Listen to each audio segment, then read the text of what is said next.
दोस्तों, क्या आपको पता है कि पहली बार वैज्ञानिकों ने इंसानों और बंदरों की कोशिकाओं को मिलाकर एक भ्रूण तैयार किया है। एक दूसरे का विरोध करने वाले अमेरिका और चीन के साइंटिस्ट ने मिलकर ये काम किया है। इस प्रयोग का मकसद है कि भविष्य में इंसानों और बंदरों के लिए एक नए अंगों को विकसित करना, ताकि किसी को ट्रांसप्लांट के समय दिक्कत ना हो। वैसे 95 साल पहले रूस के एक वैज्ञानिक ने इंसानों और चिंपैंजी को मिलाकर एक हाइब्रिड जीव बनाने की कोशिश की थी। हालांकि उस समय इस प्रयोग को लेकर काफ़ी विरोध हुआ और चर्चा भी हुई। इस जीव का नाम दिया गया था ह्यूमैनजी।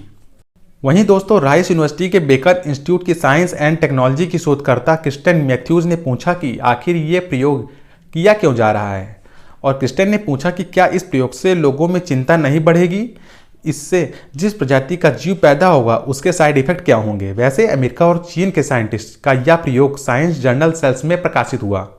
दोस्तों, सबसे प्रमुख बात यह है कि कैलिफोर्निया स्थित Salk institute for biological sciences के जीन एक्सप्रेशन लेबोरेटरी के प्रोफेसर जुआन कार्लोस इंजिप्सुआ बेलमार्ट ने कहा है कि अंगों के प्रत्यारोपण को लेकर होने वाली समस्या से निजात मिलेगी, क्योंकि इस समय शरीर के अंगों की मांग सप्लाई से बहुत ज़्यादा है।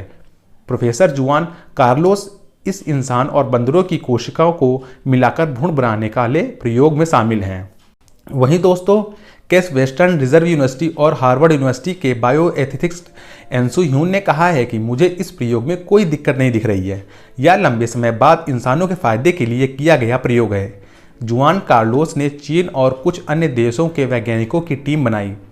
इसके बाद इंसानों ने इंड्यूस प्लूरिपोटेंट स्टेम सेल्स की 25 कोशिकाएं लेकर बंदर के भ्रूण में डाला, क्योंकि इन बंदरों के जीन्स इंसानों के जीन्स से बहुत ज़्यादा मिलते हैं। वहीं दोस्तों, जुआन कार्लोस ने बताया कि एक दिन बाद हमने देखा कि भ्रूण के अंदर इंसान की 132 कोशिकाएं विकसित हो रही थीं। इसके बाद हमने 19 दिनों तक इसका अध्ययन किया। इस दौरान हमने स्टडी की कि इंसान की कोशिकाएं अन्य जीवों की कोशिकाओं के साथ कैसे बातचीत कर रही हैं। भविष्य में इससे फ़ायदा ये होगा कि हम किसी अन्य जीव के शरीर में इंसानी अंग विकसित कर सकते हैं। दोस्तों, प्रमुख बात यह है कि जुआन ने कहा है कि इस तरह से मिश्रित भ्रूण को चिमेरास कहते हैं। ऐसे जीवों का जिक्र ग्रीस की प्राचीन कहानियों में होता था, जिसमें एक जीव शेर, बकरी और सांप और आधा इंसान होता था। हमारा मकसद किसी नए जीव को पैदा करने का नहीं है, ना ही हम किसी शैतान को बनाना चाहते हैं। हम सिर्फ इंसान की भलाई के लिए सोच रहे हैं। इसका प्रयोग से 95 साल पहले भी रूस के एक वैज्ञानिक ने इंसानों और चिंपैंजियों का हाइब्रिड जीव बनाया था। दोस्तों, इंसानों और चिंपैंजियों की हाइब्रिड ह्यूमैनजी बनाने वाली रूसी साइंटिस्ट का नाम है इलिया इवानोविच इवानोवो। इलिया 1870 में रूस में पैदा हुए थे। बायोलॉजिकल इलिया ने आर्टिफिशियल इंसेमिनेशन यानी कृत्रिम गर्भाधान के क्षेत्र में बहुत काम किया था। आज भी इनके लिए हुए प्रयोग का अध्ययन किया जाता है। इलिया ने ह्यूमैनजी बनाने से पहले जेडॉग बनाया, इसके बाद चूहे से गिनी पिग बनाया। इसके अलावा इन्होंने हिरण और गाय को मिलाकर एक जीव बनाने की असफल कोशिश की थी। साल 1910 में इलिया ने दुनिया भर के बड़े जंतु वैज्ञानिकों को बताया कि वो बहुत जल्दी जानवरों और इंसानों को मिलाकर ह्यूमैनजी बनाएंगे। उस समय ये एक थ्योरी मात्र थी। तब जंतु वैज्ञानिकों ने कहा था कि हो सकता है इससे एलियन जैसा कुछ पैदा हो, लेकिन साल 1971 में रूसी आंदोलन के समय इलिया को ये एक्सपेरिमेंट करने का मौका मिला। उन्होंने फ्रेंच गुयाना के एक चिंपैंजी मंगाया। उन्हें उनका एक्सपेरिमेंट पूरा करने के लिए सोवियत फाइनेंशियल कमीशन की तरफ से $10,000 भी दिया गया। तो आगे बात करें तो तब इलिया इवानोविच इनाओ ने कहा था कि मुझे इंसानों के स्पर्म को वानर में डालना है। हम इसे एक सकारात्मक प्रयोग बनाना चाहते हैं। मैं डार्विन की उस थ्योरी को पुख्ता करना चाहता हूँ जिसमें उन्होंने कहा था कि वानर इंसानों के सबसे करीबी जीव हैं, लेकिन मुझे पता है कि मेरे इस प्रयोग से दुनिया भर के कई धर्म के लोगों को दिक्कत होगी। दोस्तों, 1926 में इलिया इवानोविच अपनी लैब में गए और प्रयोग शुरू किया। इसमें उनका साथ दिया सर वोनोवनाफ।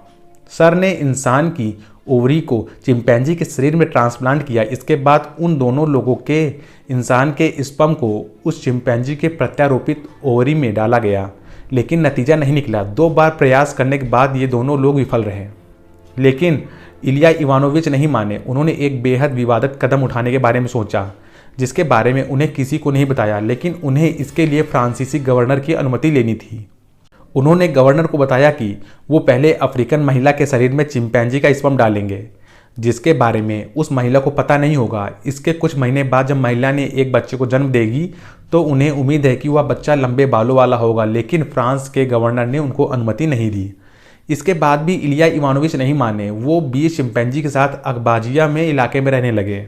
उन्होंने सोवियत की महिलाओं को समझाने की कोशिश की, लेकिन कोई नहीं माना। लेकिन 5 महिलाएं कुछ दिन बाद प्रयोग करने के लिए खुद वॉलंटियर करने आईं।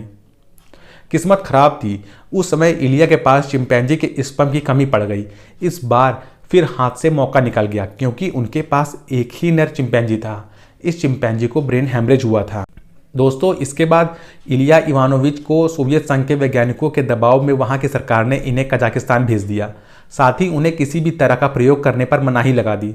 कजाकिस्तान से जब छोड़ा गया तो वह उसके 1 साल के अंदर दुनिया छोड़कर चले गए। लेकिन तब से यह सवाल उठ रहा है कि आखिरकार इलिया इवानोविच आधा इंसान आधा चिंपैंजी वाला जानवर बनाना क्यों चाहते थे।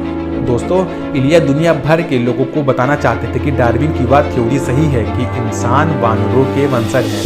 दूसरा मकसद ये था कि किसी जीव की एक बेहतर प्रजाति बनाना ताकि वह आदिमानव और बुद्धिमान ताकतवर हो। तीसरा मकसद ये था कि इससे समाज में एक नए जीवों की पौध पैदा हो।